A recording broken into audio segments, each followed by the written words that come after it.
caso presente, né? José Genuíno foi preso lá no Araguaia, né? Foi torturado, mas não menciona isso no currículo dele, não usa como currículo, digamos assim. Teve uma posição na Comissão de Defesa Nacional que lhe valeu medalha Santos Dumont da Força Aérea, medalha Tamandaré da Marinha e, principalmente, medalha Pacificador, que foi dada também a quem o prendeu, né?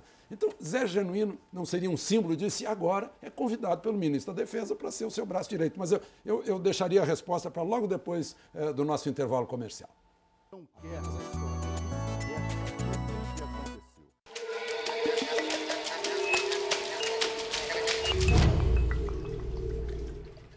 Se você busca um relacionamento verdadeiro, seu lugar é a eHarmony. Somos responsáveis pelo casamento de, em média, 542 pessoas por dia nos Estados Unidos. Vamos além das fotos e dos perfis. A eHarmony te indica pessoas compatíveis nas mais profundas dimensões. Cadastre-se gratuitamente, receba seu estudo de personalidade e conheça quem realmente combina com você. Acesse www.eharmony.com.br. Eu descobri terras e povos. Eu vi mundos velhos e novos. O horizonte e o abissal. O ensaiado e o real. Minha casa decolou. Foi para outra dimensão. Numa fibra luminosa, viajou na imensidão. No dia em que eu virei um net. E de repente fiquei rico de cultura e diversão. Vi heróis do futebol, fui no olho do furacão. Vi tudo com mais clareza, o passado e o futuro. Navegando sem limite, por esta constelação. No dia em que eu virei um net. No dia em que eu virei um net.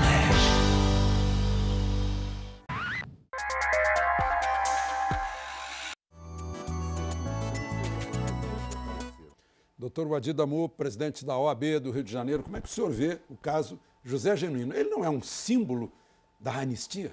Verdade. Inclusive, o exemplo do Genuíno ilustra exatamente o que o professor acabou de sustentar aqui, né? Nós não podemos confundir a ação de terroristas do Estado, né, fardados naquela época, com a maioria... Mas essa parece que é a questão que o Bolsonaro levanta, porque só se fala no terrorismo do Estado e não se fala no terrorismo da clandestinidade. Alexandre, nós vemos que o deputado está muito bem informado, né?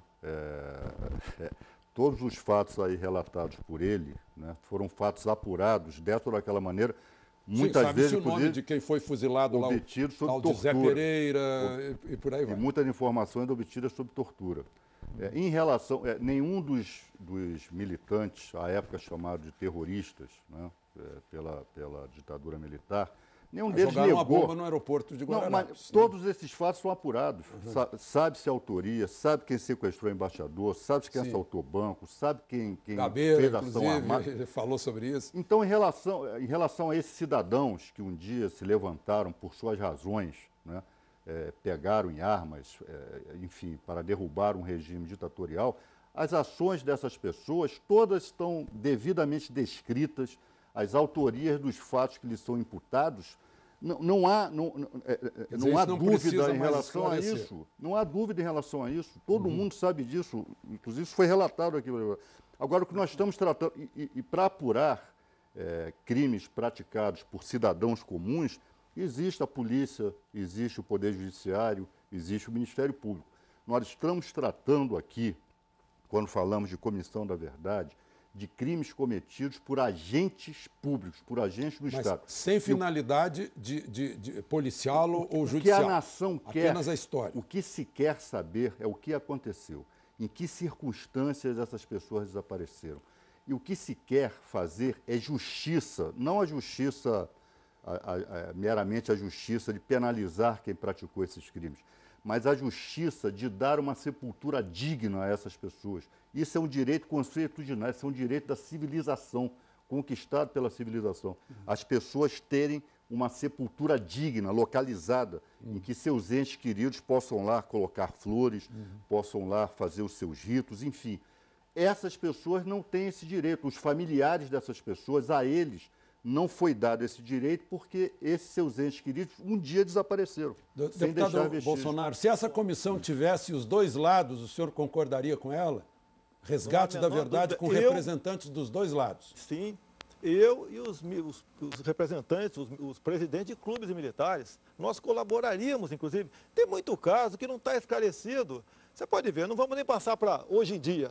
Você pode ver 2 pesos e 2 medidas. Na comissão aqui, os integrantes têm que estar comprometidos com a democracia e com os direitos humanos. E este governo tudo fez para encobrir o caso Celso Daniel, que ele foi, mais do que claro, que ele foi sequestrado, torturado barbaramente para revelar dossiês e depois foi executado. E depois o advogado Grignal esteve na região de Santo André para transformar aquilo em um crime comum.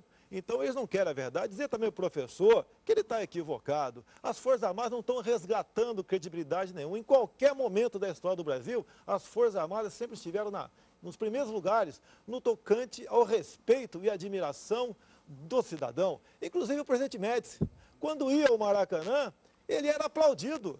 E vocês chamam isso, um presidente que estava no auge da tortura, execução. Na verdade, não. Na verdade, estava no auge dos movimentos subversivos e guerrilheiros de terroristas em nosso país. Foi daquele momento no governo Médici, é que tivemos o recrudescimento, né, de terrorismo, carros-bombas, sequestro de autoridades. Tem caso que está nebuloso ainda. O caso do carro-bomba que matou o Sentinela no QG do 2º Exército lá em São Paulo, o Mário Cosel Filho, está nebuloso até hoje.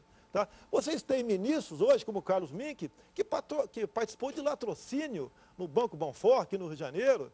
Então tem muito caso, está nebuloso. Se pegar 1000 garotos de uma escola do 2º grau hoje em dia e perguntar, já houve sequestro de avião no nosso país? Vai falar que não.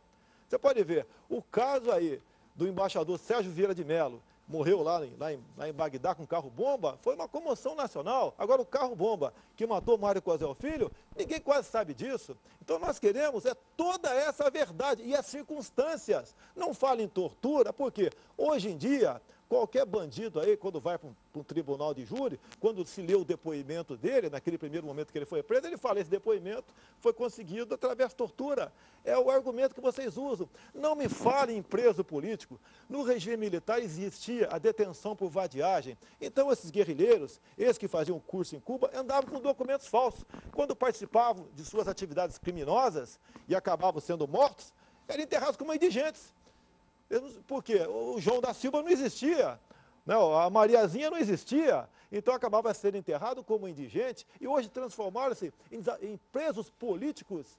Ora, meu Deus do céu, o que vocês falam sobre o Farinas lá em Cuba, né, que o pessoal do PT, a cúpula do governo, frequenta Cuba, em especial em tempo de férias? O que fala em direitos humanos lá? O que o governo fez no tocante ao não apedrejamento aí daquela senhora iraniana? Poxa, pelo amor de Deus, então nós queremos, a verdade, o Alexandre Garcia, não tem, a verdade está para nós como a fé para o cristão. Nós queremos a verdade, mas não com uma comissão hipócrita como essa aqui, defendido por gente que a gente vê claramente, até o doutor Vadir Dabu tem um espaço muito grande no jornal aqui do Rio de Janeiro, tá? Que o tempo todo ataca os militares, fala em estupro, em empalamento e outras barbaridades, sem prova de absolutamente nada, tentando se cacifar, quem sabe, né? Eu não quero fazer o mau juízo dele, mas para ir para ser indicado por um superior, o Supremo Tribunal Federal, um outro órgão qualquer, ou fazer parte do Ministério da Justiça, eu quero até entender que não seja para isso, mas o ódio dele para com os militares é muito grande. E que país é esse? Que país é esse que trata as Forças Armadas dessa maneira? Falar em minoria, isso não procede. Eu participei do regime militar. Muito obrigado, deputado. Tenho orgulho de tudo que fiz. Doutor Vadir, para responder, infelizmente estão me avisando que o nosso tempo está se esgotando. Eu, obviamente, não vou aqui entrar em bate-boca nem cair em provocação. Obviamente, temos maior apreço pelas Forças Armadas, é o contrário.